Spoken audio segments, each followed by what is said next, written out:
존경하는 안동시민 여러분, 해화평화 안기동 출신 문화복지위원회 소속 조달름 의원입니다. 화합과 소통으로 제8대 후반기 안동시 의회를 이끌어가시는 김호석 의장님, 그리고 선배 동료 의원 여러분, 먼저 본 의원에게 5분 발언의 기회를 주신 데 대하여 깊은 감사를 드립니다.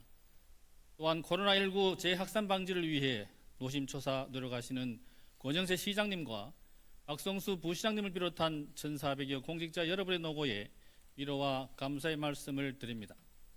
오늘 본 의원은 안동시 보훈회관, 보훈가족의 희망입니다라는 주제로 5분 발언을 하고자 합니다.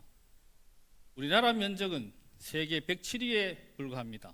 하지만 GDP는 세계 10위입니다. 먼저 봤던 나라에서 먼저 하는 나라로 그 위상을 떨치고 있습니다. 이러한 큰 힘을 발휘할 수 있었던 근원은 과연 무엇일까요? 저는 선열들의 값진 희생과 빛난 공헌에서 그 답을 찾을 수 있다고 봅니다. 그렇다면 안동시에서는 선열들의 값진 희생과 빛난 공헌을 어떻게 되새기고 있는지, 어떻게 대접하고 있는지 한번 짚어보도록 하겠습니다.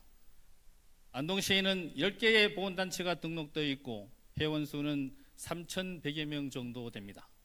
하지만 3,100여 명의 보훈회원이 함께 활용할 수 있는 제대로 된 보훈회관 하나 없습니다.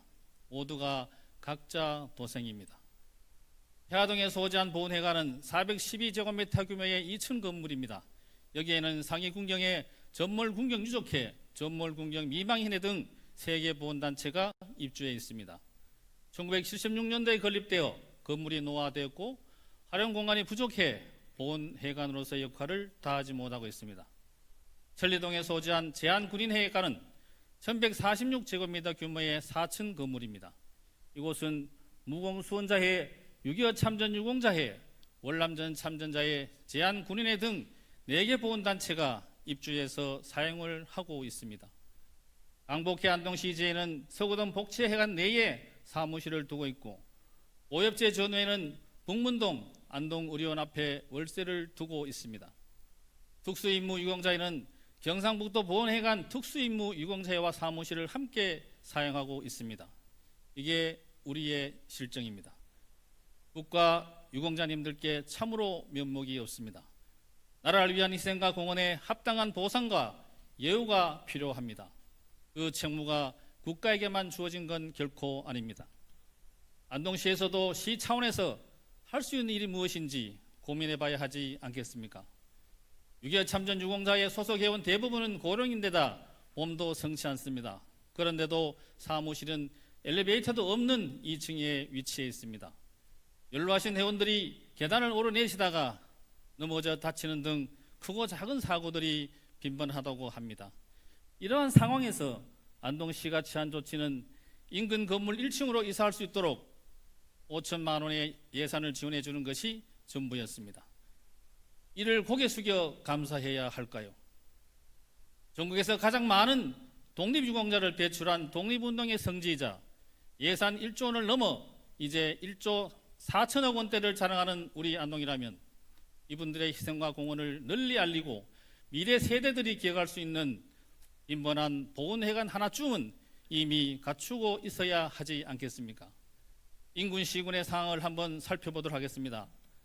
칠곡군 울진군은 올해 보훈회관 준공을 앞두고 있습니다.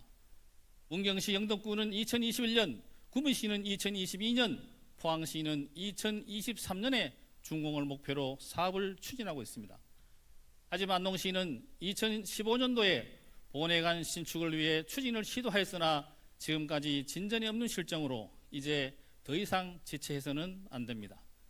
고령화로 인해 6.25 참전 유공자회, 월남전 참전자회, 우공수훈자회 등 회원수가 매년 조금씩 줄어들고 있습니다.